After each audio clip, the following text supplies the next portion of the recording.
Es fundador y director de la Cátedra UNESCO de Vivienda de la misma universidad.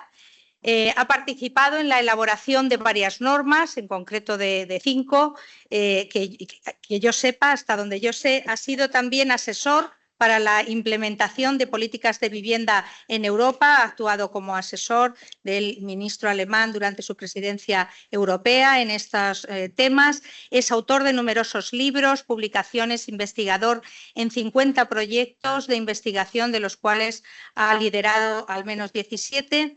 Y también en algunos de ellos se han desarrollado en la Comisión Europea y en el Parlamento Europeo. También es académico correspondiente de la Real Academia de Jurisprudencia y Legislación.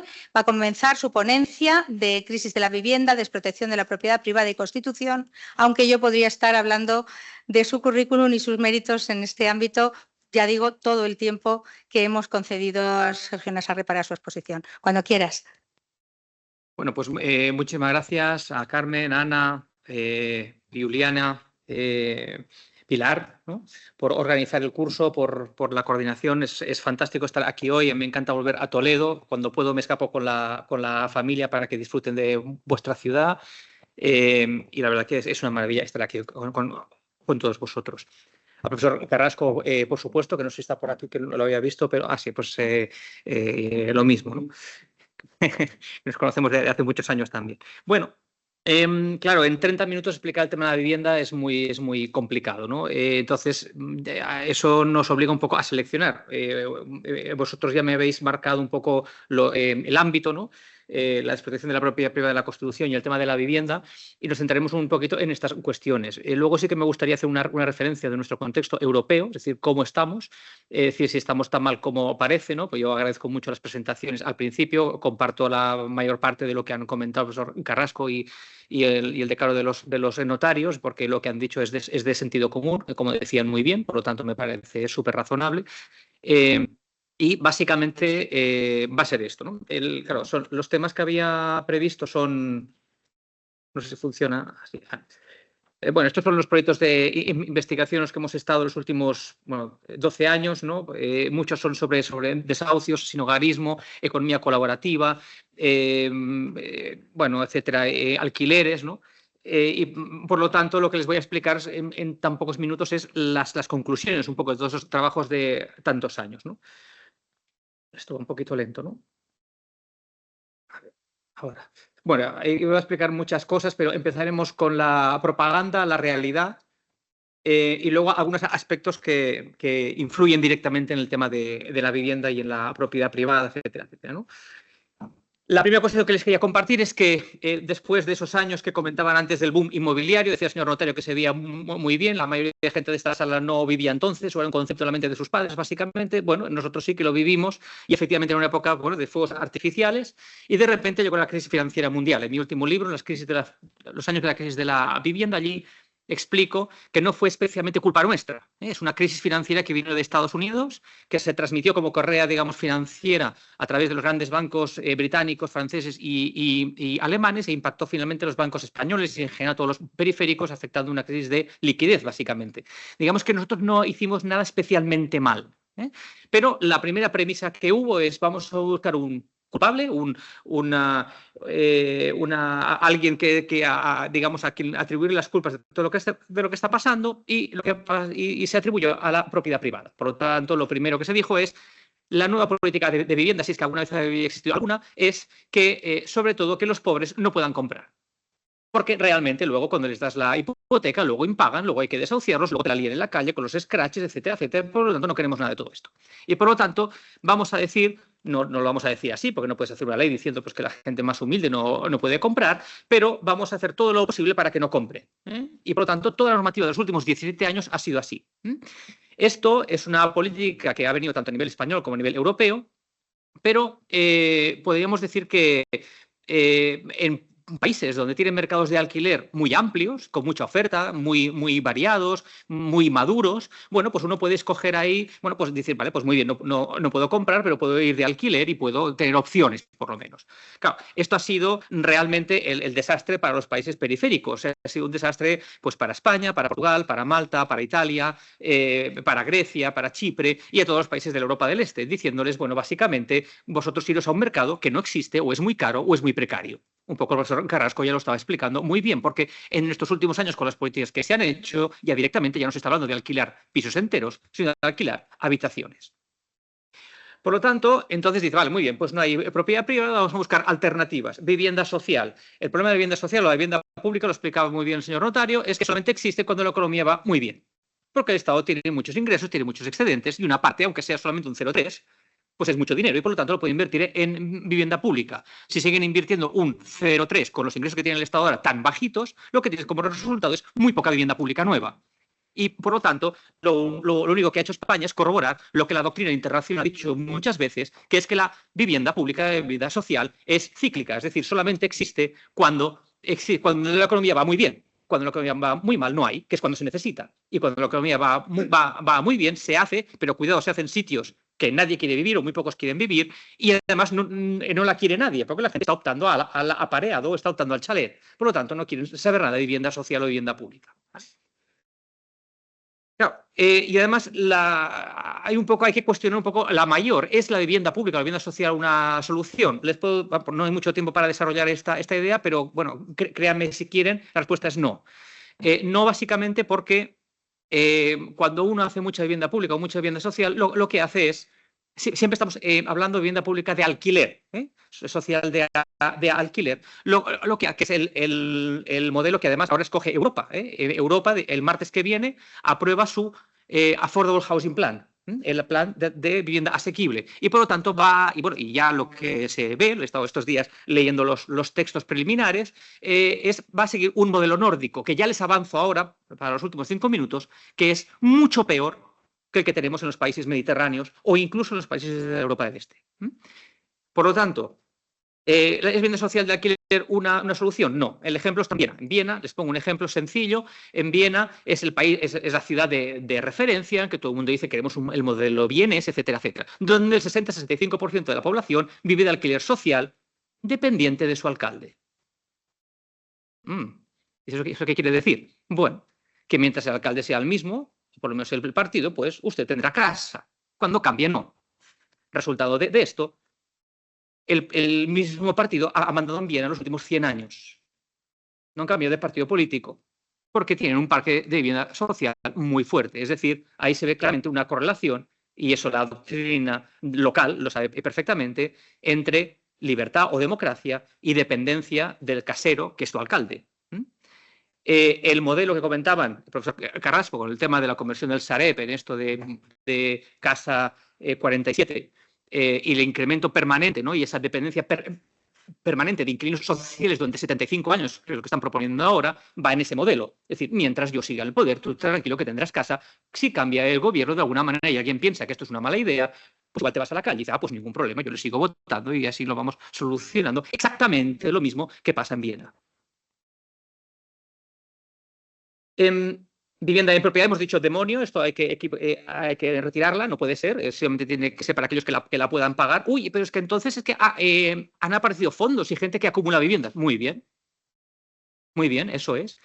Los fondos no existían. El stock inmobiliario que gestionaban hace 5, 6 o 7 años era insignificante. Pero de repente hacen una reflexión y dicen, un momento.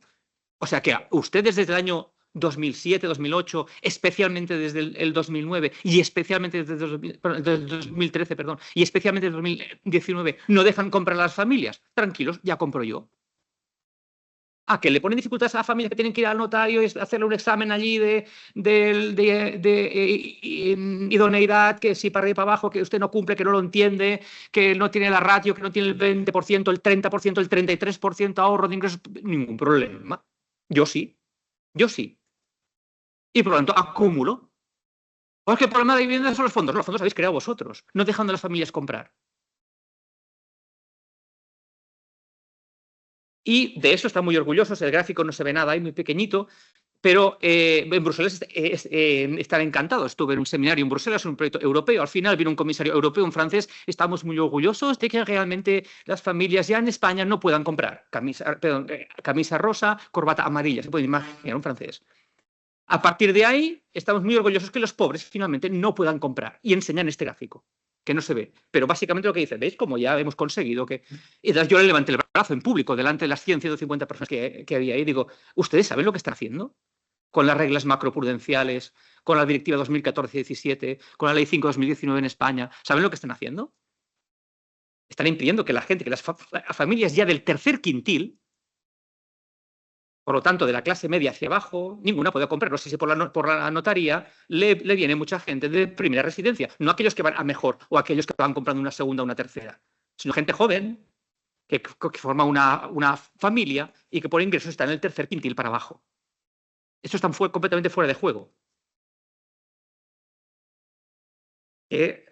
Un tema muy, muy importante también, que igual en Castilla-La Mancha, en Castilla y León, partes de Aragón, etcétera, no lo perciben en el día a día, pero piensen que España es como un donut. Esto es muy importante, lo digo para la gente más joven. España es como un donut. La gente vive en el Mediterráneo y en Madrid. Y un poquito en la cornisa cantábrica. Se ha acabado. El resto, estamos hablando de España vaciada con problemas serios. Siempre, si ustedes se fijan en todos los informes de los notarios, de los registradores y demás organismos que hacen, siempre son las mismas comunidades autónomas. Son Cataluña, Valencia, Andalucía, y son Canarias, y son Baleares, y es un poquito, el País Vasco, un poquito. Ya está. ¿Sí? El resto, bueno, uno puede ir tirando. No es para echar cohetes. Nosotros hemos trabajado con muchísimos ayuntamientos. Hemos hecho planes de vivienda para muchos ayuntamientos de la cátedra. Y no hay alcalde, aunque tenga 400 habitantes, que te diga que tiene un problema enorme de vivienda en su municipio. Es que aquí las viviendas valen 17.000 euros o 18.000 euros y claro, estamos muy agobiados. Digo, perdón, 18.000 euros.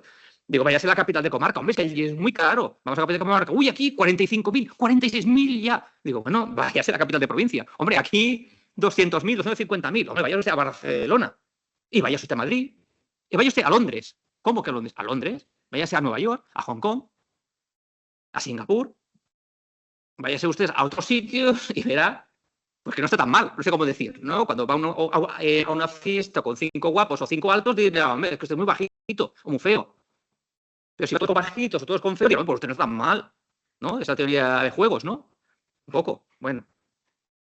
Entonces, solución a la catalana, con el acento al revés, con el acento francés, a la catalana.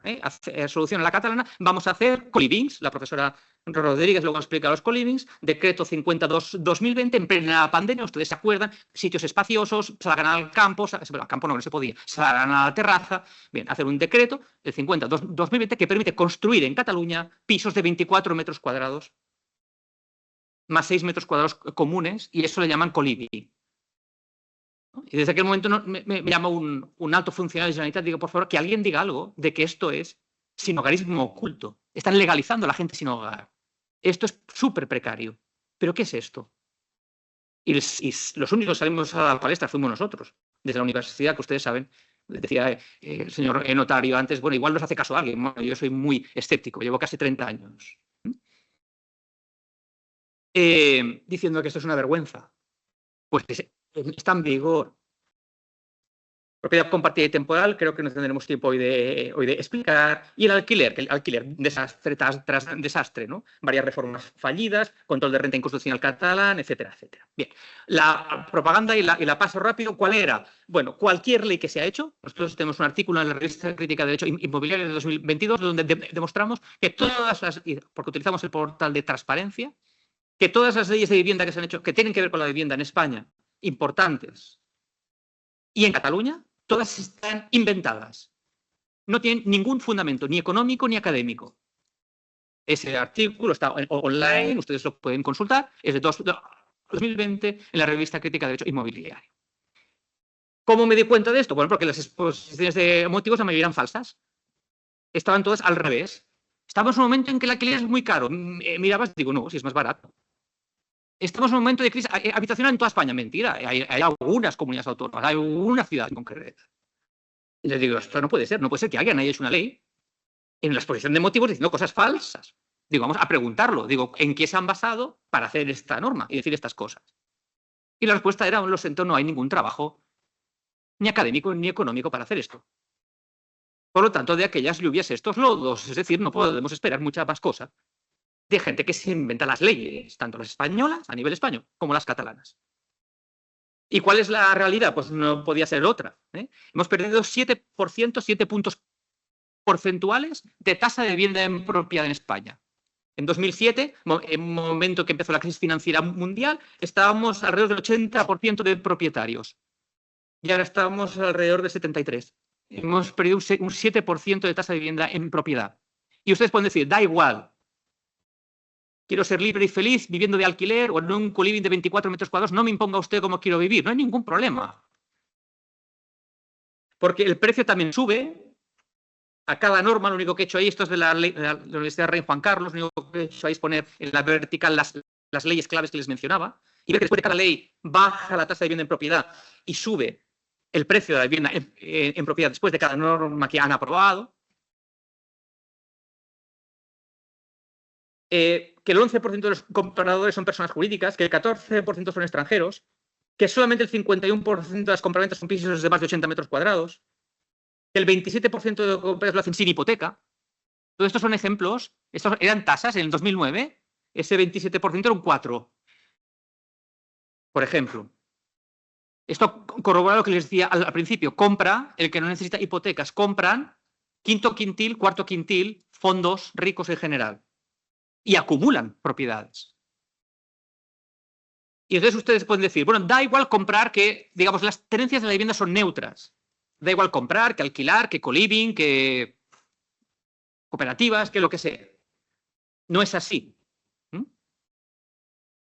No es así, por ejemplo, en términos de riqueza. ¿Y esto quién lo dice? El Banco Central Europeo. Informe que empezó a hacer el año pasado. Informe de riqueza de las familias, no de los países, sino de las familias. Y España sale ahí, ustedes lo ven ahí en el top 5 o 6 mejores de toda Europa. Es decir, las familias españolas son las 5 o 6 primeras mejores de toda Europa en riqueza. Y lo atribuye el Banco Central Europeo a la propiedad de sus viviendas. Y Alemania está la tercera o la cuarta por la cola. Los alemanes tan altos, tan rubios, tan cosa, ¿no? Dicen, ¿y cómo es que nosotros somos aquí, no?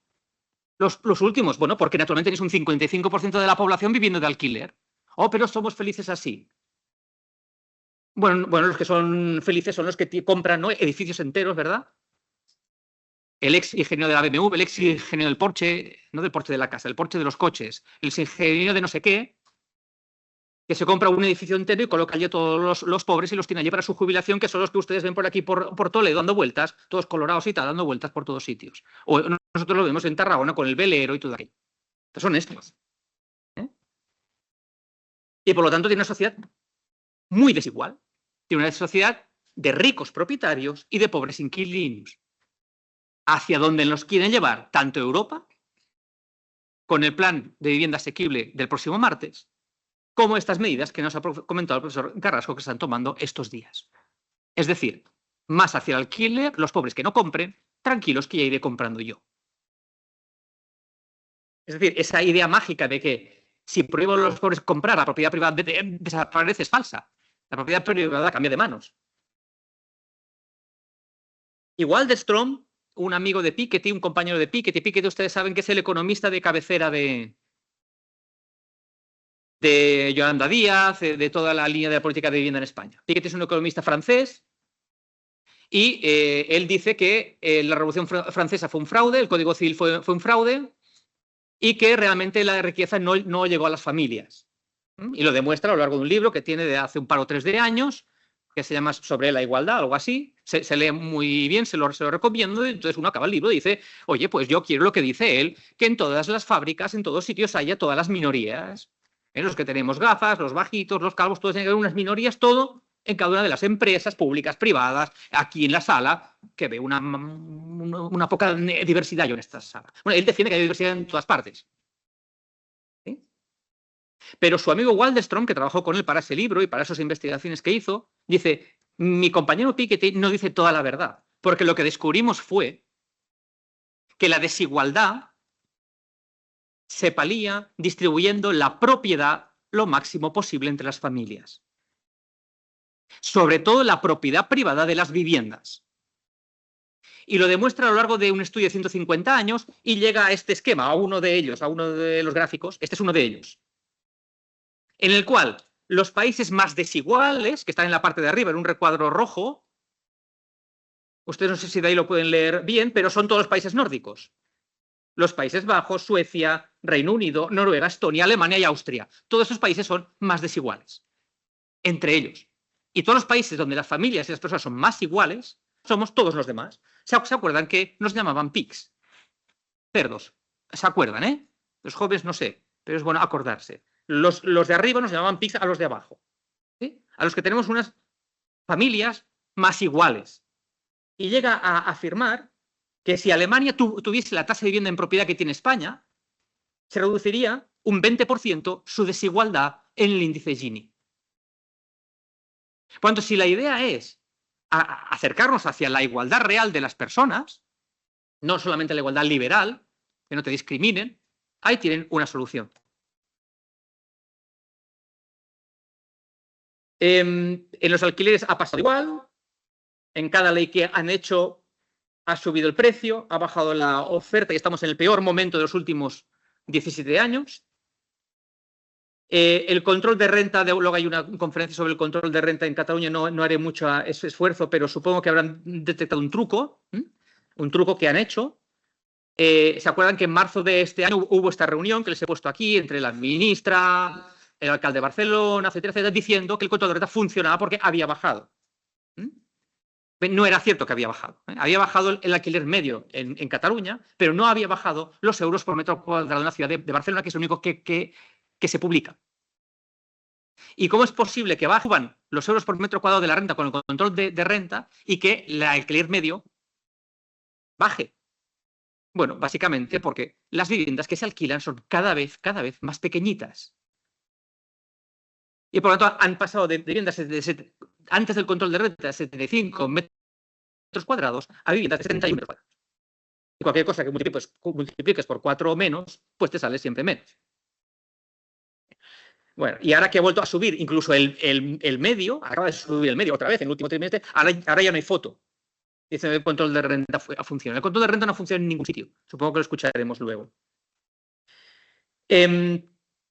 Y tiene efectos, por ejemplo, aquí he hecho un pequeño estudio con las 3 únicas ciudades que quedan en Cataluña sin control de renta, que tengan más de 25.000 habitantes, que son estas 3, Martorell, Sant Andreu de la Barca y Vila-seca, y en estos sitios han subido entre un 9 y un 11% los alquileres en un año. Es una barbaridad. ¿Por qué? Porque en el resto de Cataluña simplemente no hay mercado. Todos tienen que irse a vivir ahí, porque es el único sitio todavía queda algo de alquiler. Tenemos una sociedad cada vez más subsidiada, los ocupas ya no se cuentan o no se cuentan bien, paso rápido por el tiempo.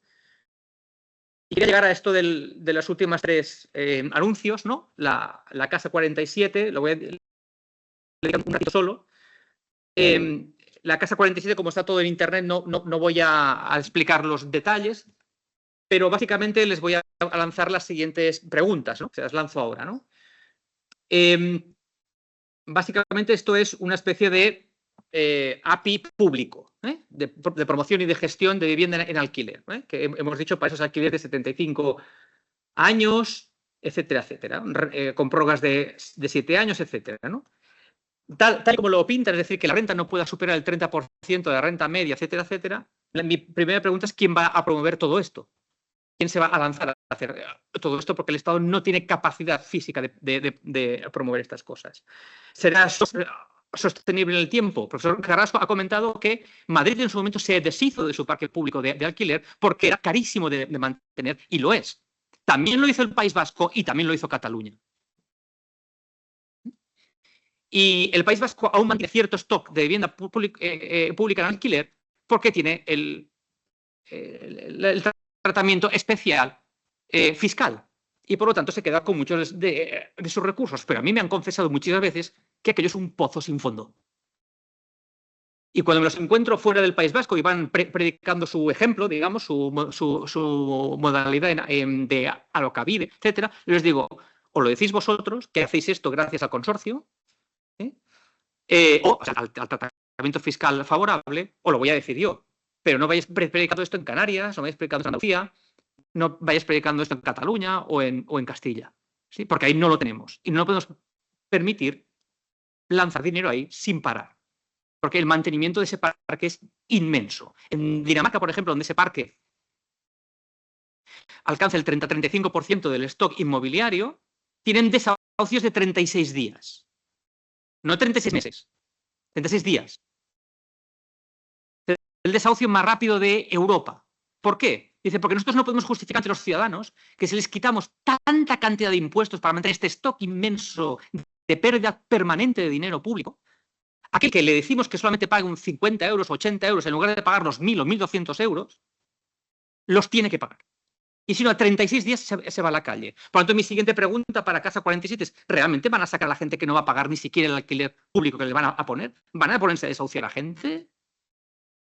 Porque una de las cosas que no hacen ninguna de las gestoras públicas de vivienda, en ninguna comunidad autónoma que yo conozca, es revisar quién entró en esa vivienda pública en alquiler en los años 70 y si después de 50 años sigue siendo pobre o no.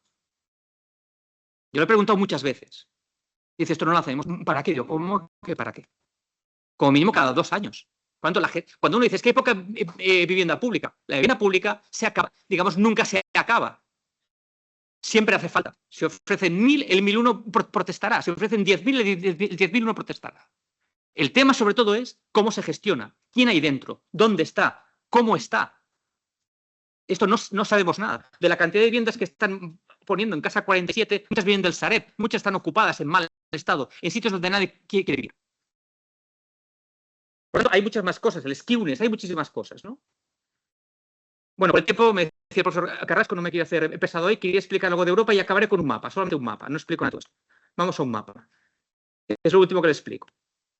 Porque igual ya les exigía demasiado acto de fe en creerme. Dice, ¿España está mal? Está mal. ¿Podría estar mejor? Claro que podría estar mejor. Todos podemos estar mejor. Todos. En cualquier cosa. La botella de agua podría ser más grande, mi jersey podría ser de otro color, etcétera, etcétera. Todos podemos estar mejor. Pero ahora bien, si nos comparamos con el resto de Europa, ¿cómo estamos? Pues a ver, entre nosotros, bueno, creo que nos graban, pero me da igual. Somos de los mejores. ¿Eso quiere decir que la inmensa mayoría de Europa está peor que nosotros? Sí, bastante más. ¿Y quién está especialmente bastante más peor que nosotros? Todos los noreuropeos. Todos nos duplican o los triplican el sobrevivimiento familiar para el acceso a la vivienda en las ciudades. Todos. ¿Y qué han hecho ellos distinto que hemos hecho nosotros durante 50, 60, 70 años después de la Segunda Guerra Mundial? Bueno, pues confiar en lo que decíamos antes, en un parque público de alquiler social, en el alquiler como forma de tenencia preponderante y dejar a los ricos que solamente compren ellos. Y se ha llevado a una situación para las familias que están el doble o el triple peor que nosotros.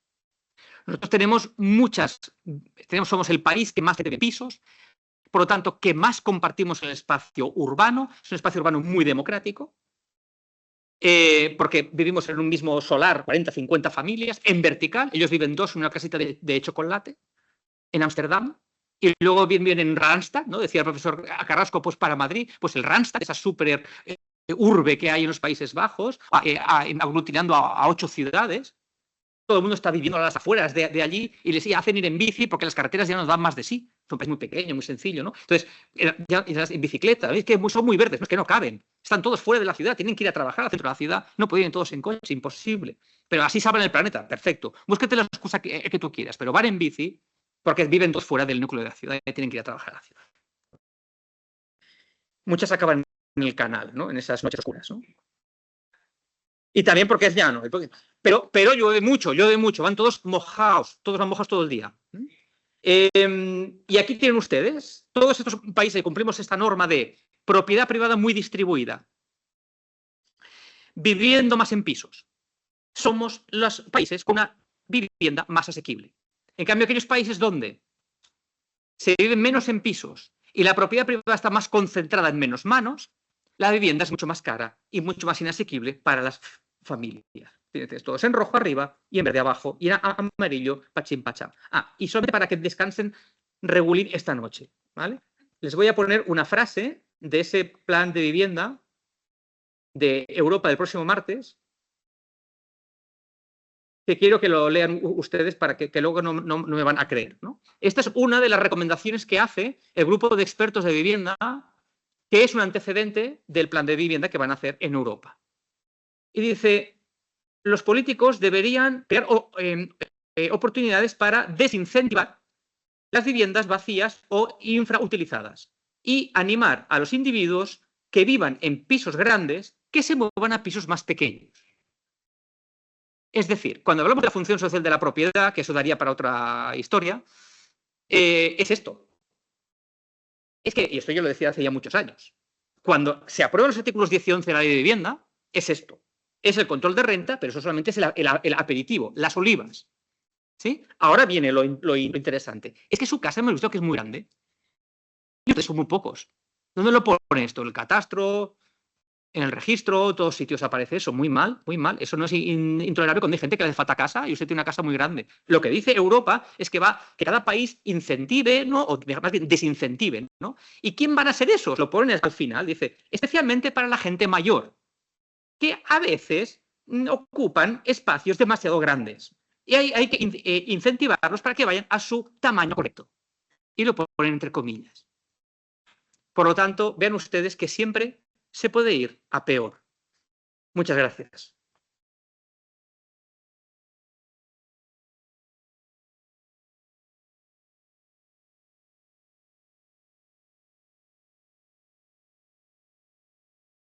Ahora podemos dirigir alguna pregunta al profesor Nassarre de forma rápida para entrar en la ponencia de Alejandro Fuentes Lojo. ¿Alguna pregunta para él? Sí, yo. Buenos días.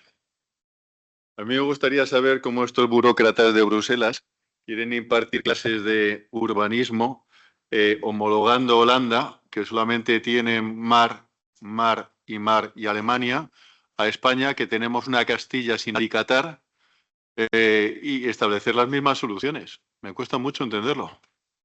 Sí, señor. El comisario europeo, cuando le preguntan eso, porque en el Parlamento Europeo también hay gente que le pregunta estas cosas, dice, ya, pero lo vamos a dejar a los estados que hagan lo que quieran. Entonces dice, bueno, vale. Pero si no lo hacen, le vamos a pedir explicaciones tanto a nosotros como que sus ciudadanos les pidan explicaciones a ellos. Es decir, va a haber una especie como de chantaje legal. Porque lo que van a hacer va a ser un nivel obligatorio, hasta donde la Unión Europea tenga competencias, que básicamente es nada, hasta recomendaciones. Entonces, cuando haga las recomendaciones, en lugar de ser neutras, usted puede hacer, no, dé explicaciones de por qué, luego, sobre todo, para pedir dinero público europeo, que le hemos recomendado estas cosas y no las ha hecho, y viene a pedirnos dinero, vaya, pues va a ser que no. O a sus ciudadanos, ¿no? O sea, a él se le ha escapado varias veces esto.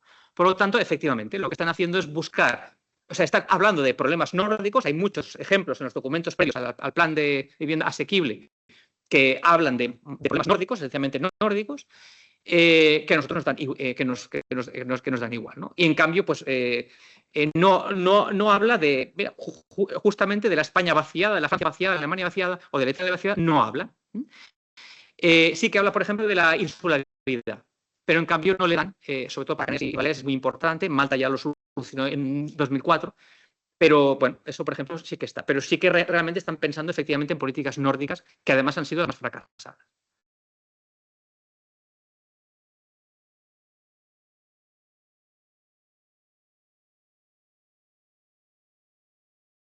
No sé.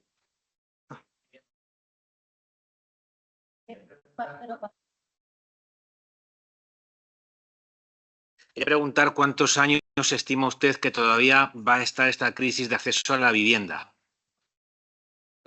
Esto para el economista, tenemos ahí el profesor Raya, pero básicamente digamos que no hay visos de solución a corto ni a medio plazo. Es decir, cuando hablo de crisis de la vivienda, yo siempre lo pongo muy en contexto. Hemos pasado por varias guerras mundiales en Europa, civiles en España, hace 4, ¿no? Guerras civiles en España, ¿no? En los últimos 200 años, ¿no?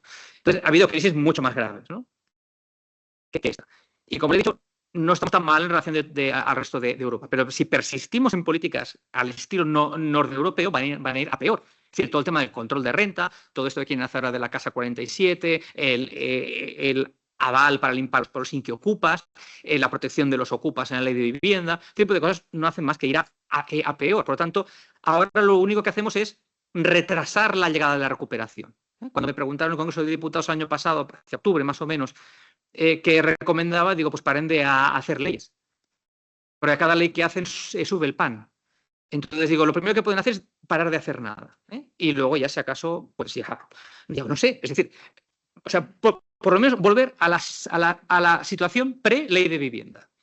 Y entonces, a partir de ahí estamos mal, pero ya nos seguimos a peor. No sé cómo explicarme. O sea, la situación de Cataluña es tremenda. Es tremenda. O sea, aquellos que vemos que se lo han creído, que lo están aplicando a fondo, ¿no? Porque se lo creen, es peor. Muchas gracias. ¿Hay alguna pregunta más? Sí. A ver, desde la visión un poco incluso ignorante de un estudiante, ¿cómo puede ser que usted comentase antes que el modelo nórdico es el que a nivel estadístico más fracasos ha llevado? ¿Cómo es posible que la Unión Europea nos quiera llevar hacia ese modelo cuando se ha comprobado que el Mediterráneo es algo más efectivo? Bueno, pues usted ha hecho la pregunta del millón. O sea, ni ignorante ni nada. Usted la gran pregunta. Pero esto yo lo hago a nivel del legislador catalán y al legislador nacional. ¿Por qué persisten en políticas totalmente fracasadas? No solamente en Bruselas, en Madrid, en Barcelona también lo hace. No tengo una respuesta para eso. La única que se me ocurre es que simplemente sigan doctrina o dogmas ideológicos. Es decir, ellos piensan que tiene que ser así y ya está. ¿Sí? Y no hay una explicación ni académica, ni económica, ni de resultados, porque efectivamente usted tiene razón. Si resulta que después de todo lo que les he explicado todo va a mejor, dice, pues este profesor con sus manías, pues que se quede en su universidad allí, eso y ya está. Pero oye, la gente tiene su casa, van accediendo mejor, todo funciona, pues ya está. A él no le gusta, pero funciona. Es que los resultados que le acabo de plantear son tremendamente peores ahora que hace 17 años cuando empezó la crisis financiera mundial. Por tanto, la única respuesta es que le puedo dar, y eso sí que me consta, por conversaciones informales, eso es un tema ideológico. Es que hacemos esto porque tenemos que hacer esto. Vale, pues muchas gracias. Muchas gracias a Sergio, muchas gracias a los intervinientes.